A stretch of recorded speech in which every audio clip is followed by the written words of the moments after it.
Portanto, eis que vos digo: não vos preocupeis por vossa vida, pelo que comereis, nem por vosso corpo, pelo que vestireis. A vida não é mais do que o alimento, e o corpo não é mais que as vestes? Olhai as aves do céu, não semeiam, nem ceifam, nem recolhem nos celeiros, e vosso Pai Celeste as alimenta. Não valeis vós muito mais que elas? Qual de vós, por mais que se esforce, pode acrescentar um só dia à duração de sua vida? E por que vos inquietais com as vestes? Considerai como crescem os lírios do campo, não trabalham nem fiam. Entretanto, eu vos digo que o próprio Salomão, no auge de sua glória, não se vestiu como um deles. Se Deus veste assim a erva dos campos, que hoje cresce e amanhã será lançada ao fogo, quanto mais a vós, homens de pouca fé. Não vos aflijais nem digais: que comeremos, que beberemos, com que nos vestiremos? São os pagãos que se preocupam com tudo isso. Ora, vosso Pai Celeste sabe que necessitais de tudo isso. Buscai em primeiro lugar o reino de Deus e a sua justiça, e todas estas coisas vos serão dadas em acréscimo. Não vos preocupeis, pois, com o dia de amanhã. O dia de amanhã terá as suas preocupações próprias. A cada dia basta o seu cuidado. Palavra da salvação. Glória a vós, Senhor.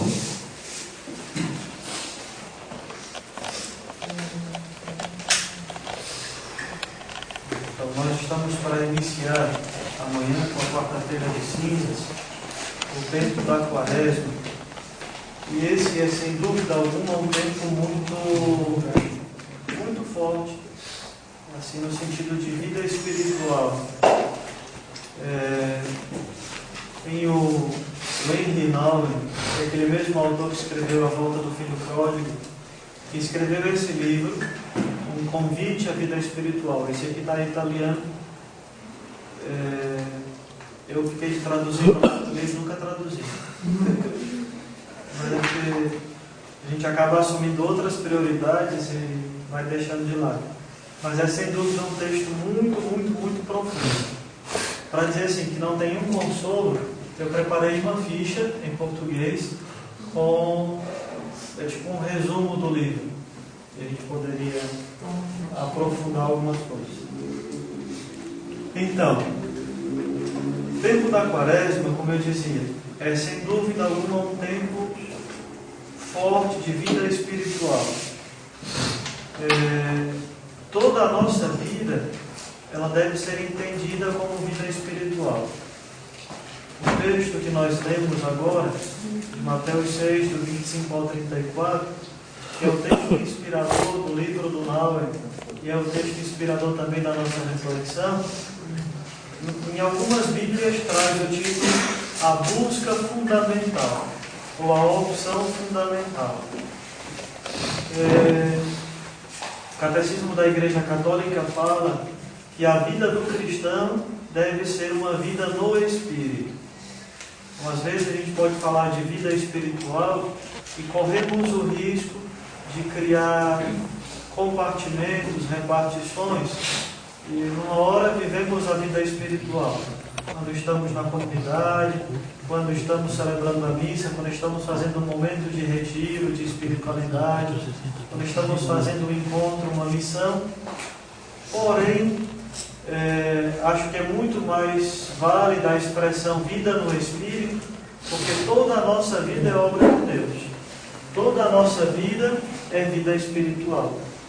Até quando nós fazemos aquelas, digamos assim, as necessidades mais básicas da nossa própria humanidade, de ir ao banheiro, de comer, de respirar, também ali se realiza a nossa vida espiritual.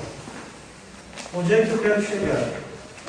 Tempo da Quaresma, não vou falar propriamente de Quaresma, porque acredito que todo mundo, seja pela catequese, seja pela crisma, vocês são catequistas, tem conhecimento do que é a Quaresma, da espiritualidade que perpassa esse tempo,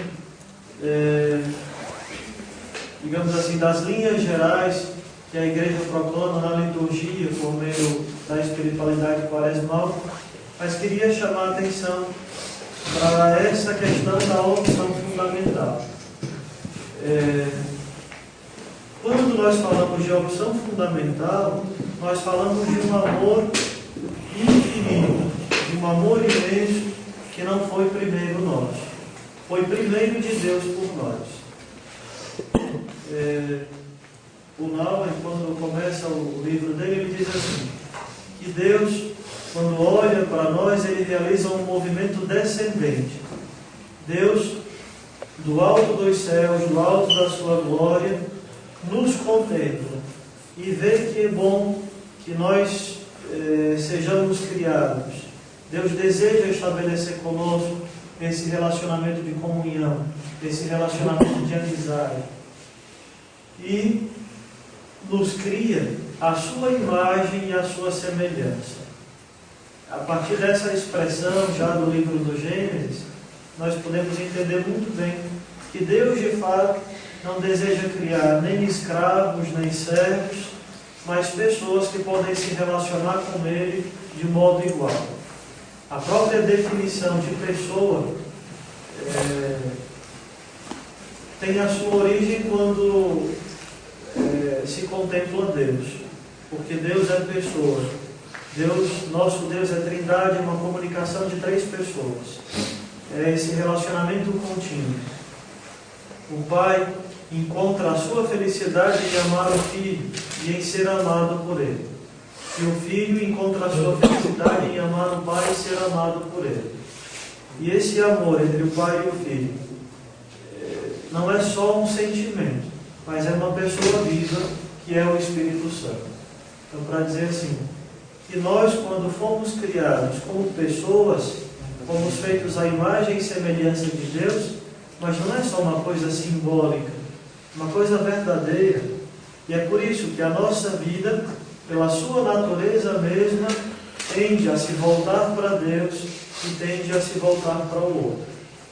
A nossa vida, porque nós somos imagem e semelhança de Deus, tende a ser oferta, porque Deus nos deu a nossa vida como dom.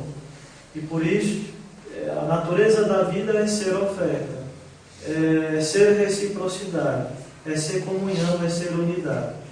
E isso a gente encontra, digamos assim, o fundamento, a sua raiz em Deus. Depois, a iniciativa é sempre de Deus. Primeiro Deus vem ao nosso encontro. Parábola do filho pródigo, quando o pai espera o filho, mesmo que tenha sido o filho que tenha tomado a iniciativa de voltar, a iniciativa primeira é do pai, que fica no umbral da porta esperando e contemplando de longe o filho que ele deseja que tanto volte. A iniciativa é sempre de Deus.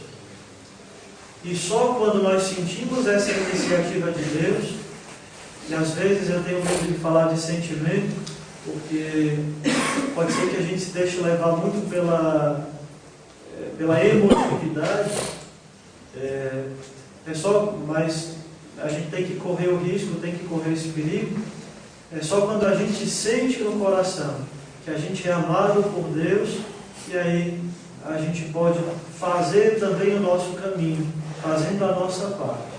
É a experiência do filho pródigo, que quando na sua miséria total, digamos assim, no estado mais deplorável que alguém podia estar, ainda mais na cultura judaica, porque a gente tem que lembrar que para os judeus